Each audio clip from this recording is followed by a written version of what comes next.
Sir मुझे बोले don't be tell him go on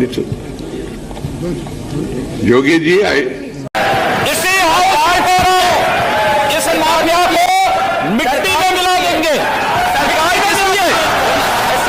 नमस्कार, मैं हूं आरपी राजपूत। स्वागत है आपका इंडिया स्पेशल में। उत्तर प्रदेश का माफिया डॉन मुख्तार अंसारी की मौत बांदा में हो चुकी है। मुख्तार अंसारी की मौत हार्ट अटैक की वजह से हुई है, लेकिन हम आपको आज बताएंगे मुख्तार अंसारी की क्राइम कुंडली कि किस तरह से मुख्तार अंसारी उत्तर प्रदेश के पूर्वांचल में उसकी तूती बोलती थी। उत्तर प्रदेश के पूर्वांचल में खौफ का दूसरा नाम था मुख्तार अंसारी। 90 के दशक में उत्तर प्रदेश के पूर्वांचल में मुख्तार अंसारी ने लूट, अपहरण, फिरौती और हत्या के कई मामले उस पर दर्ज थे। और मुख्तार अंसारी जब सड़क पर चलता था तो सड़क लोग छोड़ दिया करते थे, क्योंकि पूर्वांचल में मुख्तार अंसारी से कोई दुश्मनी मोल लेना नहीं चाहता था। जो भी मुख्तार अंसारी के राजनीति या फिर उसके धंधे के बीच आया, उसको अपनी जान से हाथ धोना पड़ा। 90 के दशक में जब उत्तर प्रदेश के पूर्वांचल में सड़क पर मुख्तार अंसारी की गाड़ी दौड़ती थी, तो फिर मुख्तार अंसारी के आसपास कोई टिकता नहीं था, क्योंकि मुख्तार अंसारी से कोई दुश्मनी मोल लेना नहीं चाहता था। क्योंकि सबको पता था कि अगर मुख्तार अंसारी से जिसने भी दुश्मनी ली, उसको अपनी जान से हाथ धोना पड़ता था। यही कारण था कि मुख्तार अंसारी पर करीब 60 से ज्यादा मामले दर्ज थे, और सैकड़ों तो ऐसे मामले थे जो दर्ज हुए ही नहीं।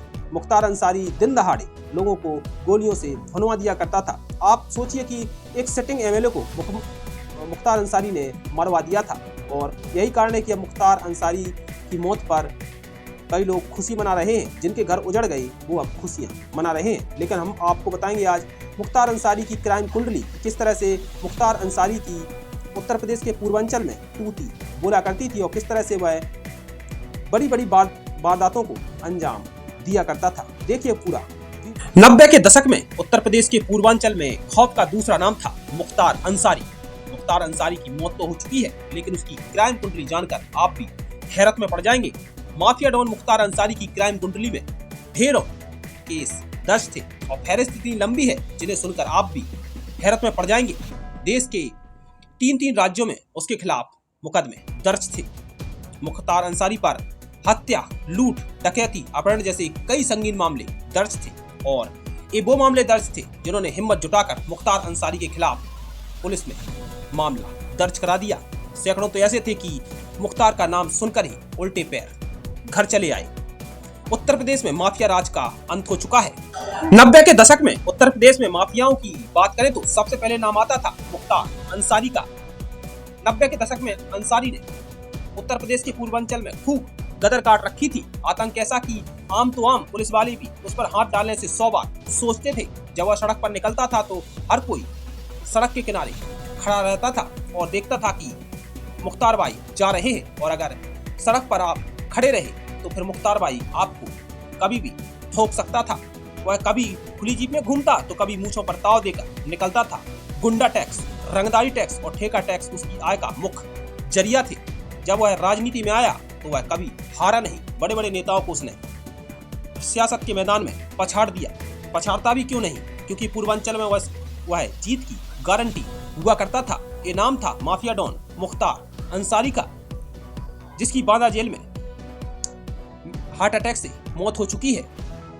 मुख्तार अंसारी की क्राइम कुंडली की बात करें तो उत्तर प्रदेश तो छोड़िए, दिल्ली और पंजाब में भी उसके खिलाफ कई मामले दर्ज थे। मुख्तार अंसारी पर हत्या, लूट, डकैती, अपहरण, रंगदारी जैसे कई मामले दर्ज थे। इनमें पंजाब में 1 और दिल्ली में 3 मुकदमे दर्ज थे। बाकी मुकदमे उत्तर प्रदेश के गाजीपुर, वाराणसी, आजमगढ़ और मऊ सहित कई अन्य जिलों में दर्ज थे। 19 साल से जेल में बंद मुख्तार अंसारी को पिछले 1.5 साल से 8 महीने में कई सजा हो चुकी है। मुख्तार अंसारी की क्राइम कुंडली की बात करें उससे पहले बता दें कि मुख्तार अंसारी ने सिटिंग एमएलए को गोलियों से भून दिया था।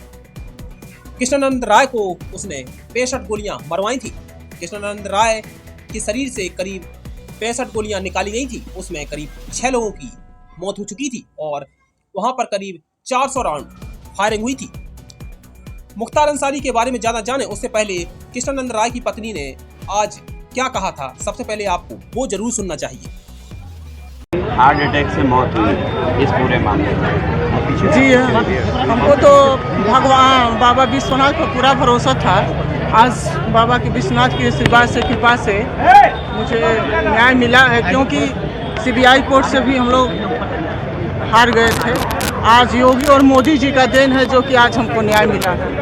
आज मुख्तार अंसारी की मौत के बाद तमाम विपक्षी पार्टियां सवाल उठा रही हैं और उनके मौत के कारण उठाने में सरकार की साजिश बता रही है और सरकार को घेर रही है। ये गलत बात है। ये देखिए, तुष्टीकरण की राजनीति उनको करना है और दूसरे पक्षों के लिए उनको कोई ना कोई मुद्दा चाहिए, तो वो एक अपराधी में अपना मजहब ढूंढ रहे हैं। और मेरा ये मानना है कि रमजान के इस महीने में ये फैसला आया है, अल्लाह का दरबार कहिए चाहे बाबा विश्वनाथ का दरबार कहिए, ये फैसला हम लोगों के बीच में है, इसको स्वीकार है। क्या मानते हैं, भगवान का न्याय मिला है? बिल्कुल बिल्कुल, तभी तो अलका जी आज क्यों आई हैं? आज क्यों आई हैं? आज मैं हमेशा दर्शन करने आती हूँ। आज का दिन हमारे लिए बहुत खास का दिन था। क्या कहेंगी, जिस तरह से एक तरह से अपराध के एक अध्याय का अंत हुआ है, आप उसकी बहुत बड़ी भुक्तभोगी हैं, तो आज के दिन को या कल जो हुआ है उसको कैसे देख रही हैं?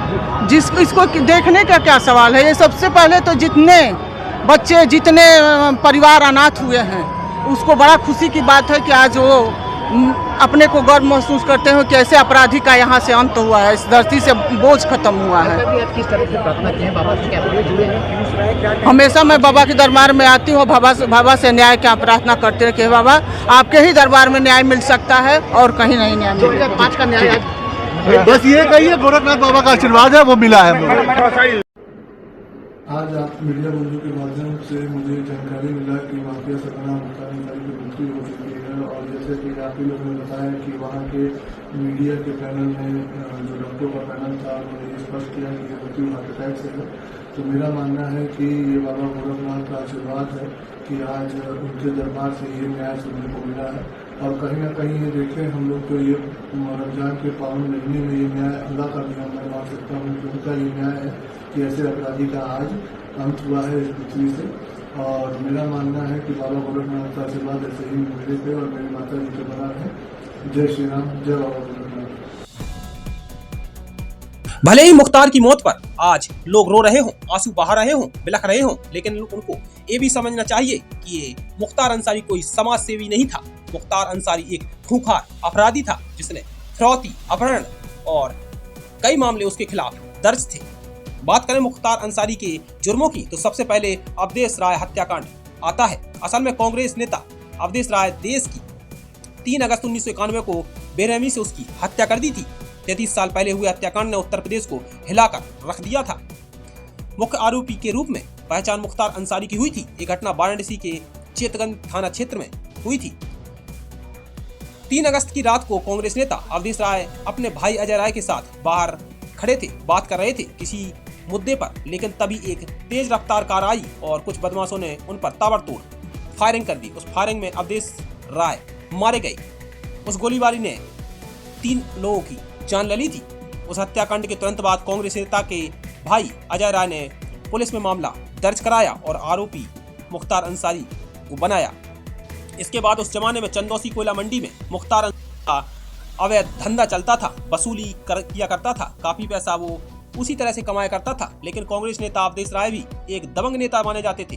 अंसारी के कट्टर दुश्मन विजेश राय के भी करीबी थे। उस समय अंसारी और उसकी वसूली की बीच अवधेश आ चुके थे। अंसारी के जो दूसरे साथी वसूली का काम किया करते थे उन्हें भी सभी के सामने अवधेश ने जलील कर दिया। ऐसे में दुश्मनी पहले से और भी ज्यादा हो गई। नाराजगी चरम पर चल रही थी और मौका देकर मुख्तार अंसारी ने अवधेश राय का काम तमाम कर दिया। उस मामले में अंसारी को उम्र कैद की सजा हुई थी। जब मुख्तार अंसारी की जुर्म की बात आती है तो फहरिस्त इतनी लंबी है कि बताते बताते कई घंटे बीत जाएंगे, लेकिन हम आपको संक्षेप में बताते हैं कि मुख्तार अंसारी के जुर्म की बात जब आती है तो कृष्णानंद राय हत्याकांड कौन भूल सकता है। एक सिटिंग विधायक को अंसारी ने मरवा दिया था। 400 से ज्यादा उस घटना में गोलियां चली थी, AK-47 बरामद की गई थी और ना जाने कितना खून बहाया था। इस हत्याकांड में कुल 6 लोगों की जान चली गई थी। इस रंजिश की कहानी साल 2002 से शुरू होती है।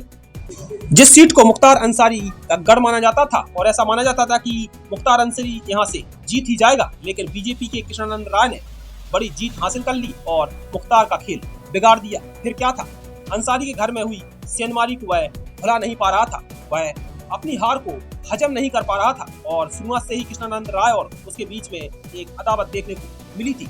समय बीतता गया, एक तरफ मऊ में मुख्तार अंसारी ने अपना रुतबा बनाया तो बीजेपी के अंदर हिंदूवादी छवि की वजह से कृष्णानंद राय को सफलता मिलती गई। लेकिन साल 2005 में उत्तर प्रदेश की एसटीएफ ने कृष्णानंद राय को बताया कि उन्हें कभी भी मारा जा सकता है, लेकिन कृष्णानंद राय ने एसटीएफ की इस चेतावनी को ऐसे ही समझा और मजाक में ले लिया। लेकिन कृष्णानंद राय एक कार्यक्रम से लौटते वक्त उनको गोलियों से भून दिया गया। AK-47 और कई हथियार से उन पर हमले किए गए। मौके पर 6 लोगों की मौत हो गई। कृष्णानंद राय की हत्या कर दी गई। जब पोस्टमार्टम हुआ तो कृष्णानंद राय के शरीर से करीब 65 गोलियां निकाली गई।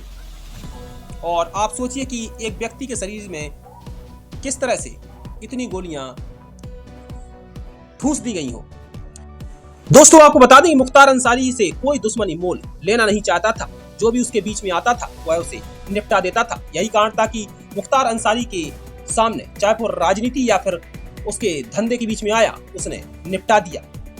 मुख्तार अंसारी के ऊपर करीब 60 मामले दर्ज थे, जिनमें से कई मामले में वह बरी हो गया तो कई मामले में वह सजा काट रहा था। पिछले 19 साल से वह जेल में बंद था। आपको बता दें कि 2 तो हत्याकांड हमने बताए, लेकिन इसके अलावा भी उस पर कई मामले दर्ज थे।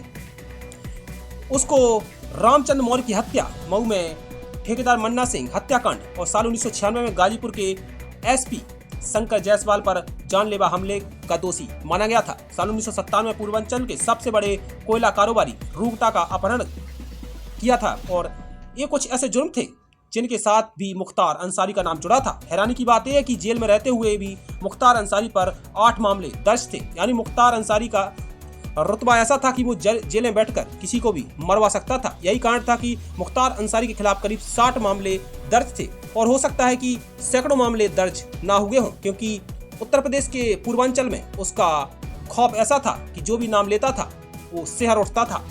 बता दें कि मुख्तार अंसारी को राजनीतिक संरक्षण खूब मिला। समाजवादी पार्टी का खूब सहयोग रहा। बीजेपी को छोड़ दें तो कांग्रेस सभी पार्टियां मुख्तार अंसारी को समर्थन देती थी। मुख्तार अंसारी को संरक्षण प्राप्त था। यही कारण था कि वह एक के बाद एक लोगों को मारता जा रहा था। लूट, फिरौती, अपहरण के कई मामले उस पर दर्ज थे, लेकिन उसका कोई बाल बांका नहीं कर रहा था। और जैसे ही उत्तर प्रदेश में योगी सरकार आई तो उसका अंत भी नजदीक आता गया। यही कारण था कि मुख्तार अंसारी को पहले से पता था कि अगर उत्तर प्रदेश में बीजेपी की सरकार आएगी तो वह जिंदा नहीं रह पाएगा। उत्तर प्रदेश में वैसे भी माफिया डॉन एक के बाद एक मारे जा रहे हैं और यही कारण है कि मुख्तार अंसारी को पहले से पता था कि अगर बीजेपी सत्ता में आई तो फिर हमारा अंत जरूर होगा। यही कारण था कि मुख्तार अंसारी जैसे गैंगस्टर आज भी नहीं चाहते थे कि उत्तर प्रदेश में बीजेपी की सरकार आए।